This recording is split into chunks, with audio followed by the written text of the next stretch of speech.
I want to show you something that's going to change how you think about your retirement savings, because the number sitting in your account right now, it might be telling you the wrong story. And if you're using a benchmark that most people use to measure themselves, you could be further behind than you think, or further ahead and really have no idea which one it is. Hi, I'm Mark Wisniewski, President of Southern Incomes, and I specialize in retirement planning for people who are serious about getting this right. And today, we're talking about 401k targets by age, but not the ones you probably see floating around online, because those are built around the wrong goal entirely. And I'm going to show you what the real targets look like, why they're different, and what most people are completely missing when they think that they're on track. Let's get into it. The question nobody asks.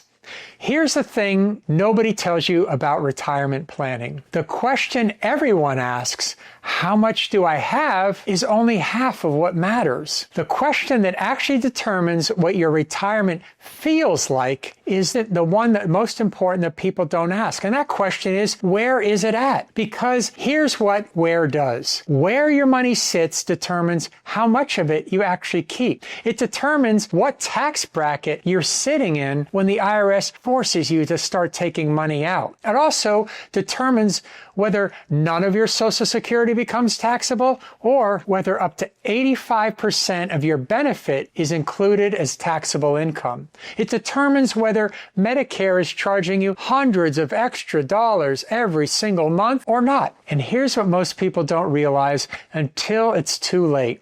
The same balance managed in two different ways can produce completely different retirement incomes. Not slightly different. We're talking tens of thousands of dollars a year, every year for the rest of your life. Not because one person saved more, but because one person knew where to put it. And that's what this video is about. Why the benchmarks are broken.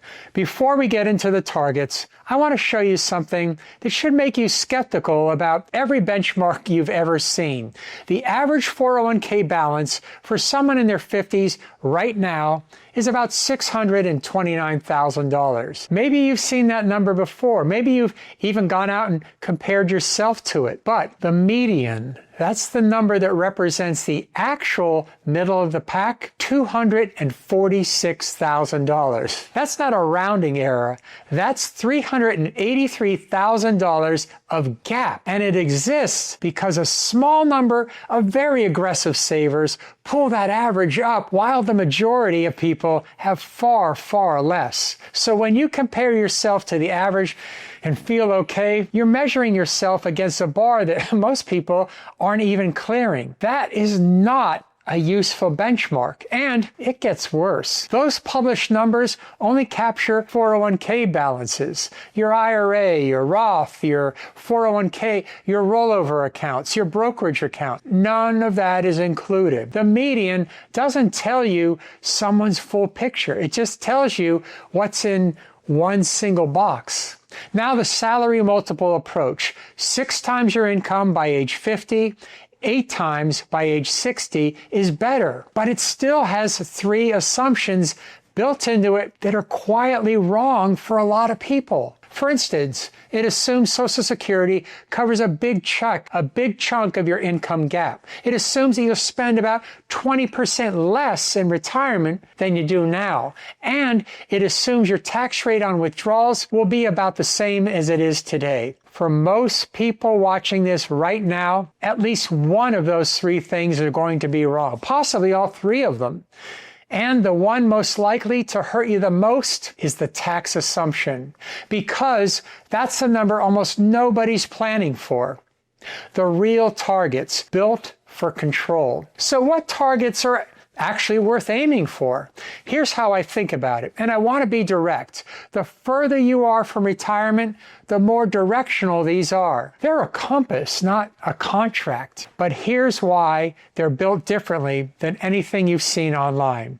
Standard benchmarks are built for income replacement, just making sure that you have enough to spend. These targets are built for income control, making sure you have flexibility in how and when you access your money, and at what tax rate. Those are two completely different problems. At 35, you're aiming for 3 times your salary with at least 10% of your savings in Roth. You're not just building a balance, you're building optionality. At 45, 5 to 6 times your salary with Roth at 15 to 20% of your total picture. This is where the mix starts to matter as much as the actual number. At 55, 8 to 10 times with $150,000 to $200,000 in Roth specifically, and some money starting to build outside of the retirement accounts entirely. You're creating lanes. At 60 to 62, you want to be looking somewhere between $1 million to $1.5 million with $200,000 to $300,000 in Roth specifically. If those numbers feel high, that's intentional. They're not built for survival. They're built for control. And control is worth a lot more than people think, especially once you see what it actually costs to not have it, what it costs, the two-person comparison. Let me show you exactly what I mean with a real example, because this is the part that changes how most people look at their retirement accounts. Picture 2 people, both have $1.2 million, and both feel good about where they are. But person A has all of it, every dollar in a traditional 401k or IRA. Here's what happens. The IRS doesn't just let that money sit forever. At a certain age, 73 for most people, 75 if you were born in 1960 or later, you're required to start taking money out whether you need it or not. On $1.2 million, that forced withdrawal is roughly $44,000 that year. Now, layer on Social Security. For a lot of households, you're suddenly looking at $100,000 or more in combined taxable income, depending on your filing status. That could push you into the 22% bracket or even higher. Up to 85% of your Social Security benefit may now be included as taxable income. And if your income crosses Medicare's IRMAA or IRMAA thresholds, your monthly premiums go up, sometimes by hundreds of dollars a month. Now, look at person B. Same $1.2 million, but structured differently. $700,000 in traditional accounts, $300,000 in Roth, and $200,000 in taxable accounts. Their RMD, that required minimum distribution, drops to around $26,000. Their total income may stay in the 12% bracket. Less of their Social Security may become taxable, depending on how their income is structured. They may also reduce the likelihood of triggering Medicare surcharges. Same total savings. One person may end up paying significantly more in taxes over their retirement than the other does. The difference is how the money was structured. That's not an edge case. That's something I see play out constantly with people who did everything right, saved diligently for decades, but never thought about the structure. And by the time we're talking about it, the window to fix it is closing really fast.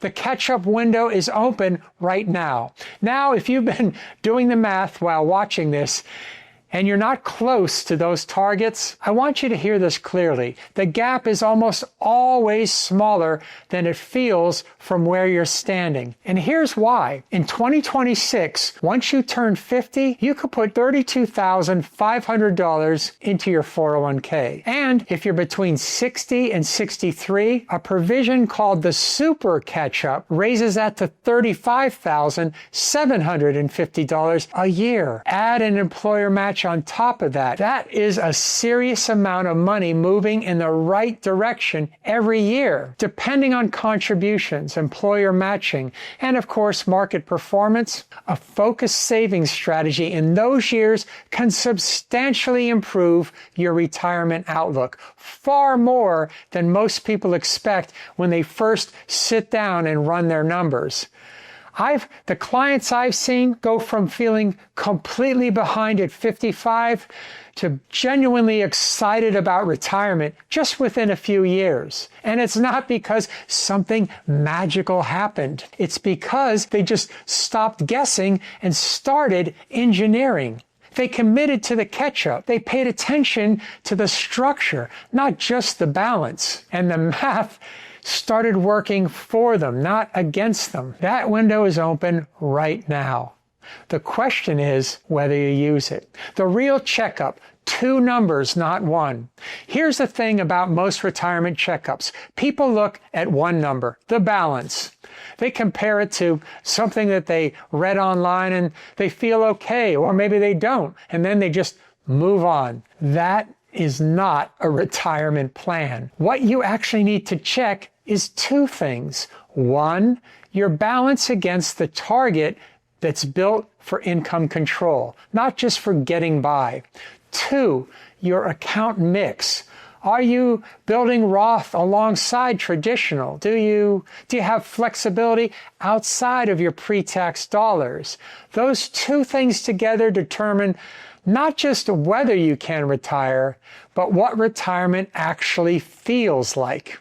The people who get both right may be better positioned to control their income, manage their taxes efficiently, and reduce the likelihood of unnecessary Medicare surcharges, and leave more to the people that they care about. The people who focus only on the balance may miss opportunities to improve tax efficiency when retirement arrives. You spent decades building this money. The last thing you want to do is find out in retirement that you built it all in the wrong place. If you want to sit down and look at both the balance and the mix of your specific situation, that's exactly the conversation I have with people every week. The link in the description will take you to my calendar. Book a call. We'll look at where you are, where you need to be, and what it actually takes to retire with control, not just enough. And if this video was useful, hit like and subscribe. I put out content every week specifically for people who are serious about getting retirement right. And there's a lot more where this came from.